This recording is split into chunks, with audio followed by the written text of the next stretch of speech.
Kaya maniwala ka sa sarili mo.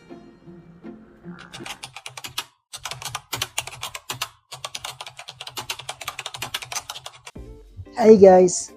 Ako pala si So, short for Bunso. Tara, sama ka na. Ito pa rin ang ating pangarap.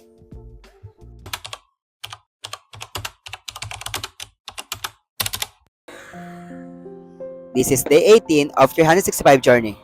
Creating the best version of myself. Kung may pangarap ka, tara, sama na. Let's go!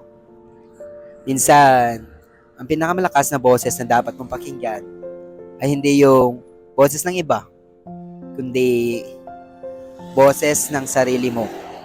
Ikaw mismo. Kasi sa totoo lang, maraming mga tao na duda sa'yo.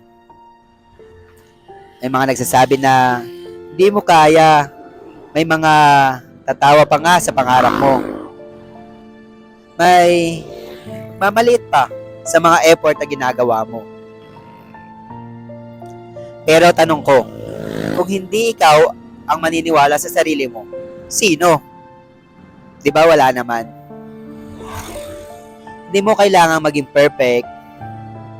Hindi mo kailangang maging expert agad sa lahat ng bagay. Ang kailangan mo lang, lakas ng loob at magtiwala ka sa sarili mo. Ang kailangan mo lang ay lakas ng loob para magsimula ka. Lahat ng taong successful ngayon dumadaan sa simula.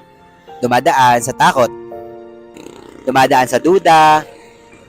Dumadaan din sa moment na gusto nilang sumuko na. Pero may isang bagay na pinanghahawakan. Yun yung paniniwala nila sa sarili nila. Kaya sa tuwing parang ang bigat ng lahat, sa tuwing parang gusto mo nang mag-give up, sabihin mo sa sarili mo, kahit mahina, kaya ko to. Kaya ko to.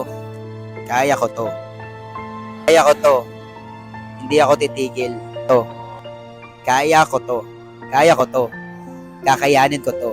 Hindi ako titigil hanggat di ko naabot ang pangarap ko. Ulitin mo yun araw-araw hanggang maniwala ka na talaga. Dahil may lakas na loob ka na hindi mo pa nagagamit. May potential ka na hindi mo pa natutuklasan. At may purpose ka na hindi mo pa nalalaman. Kaya maniwala ka sa sarili mo. Dahil kung ikaw mismo ang susuko, wala nang ibang lalaban para sa'yo. Tandaan mo, hindi mo kailangang maging pinakamagaling. Ang kailangan mo lang ay maging matapang at magpatuloy.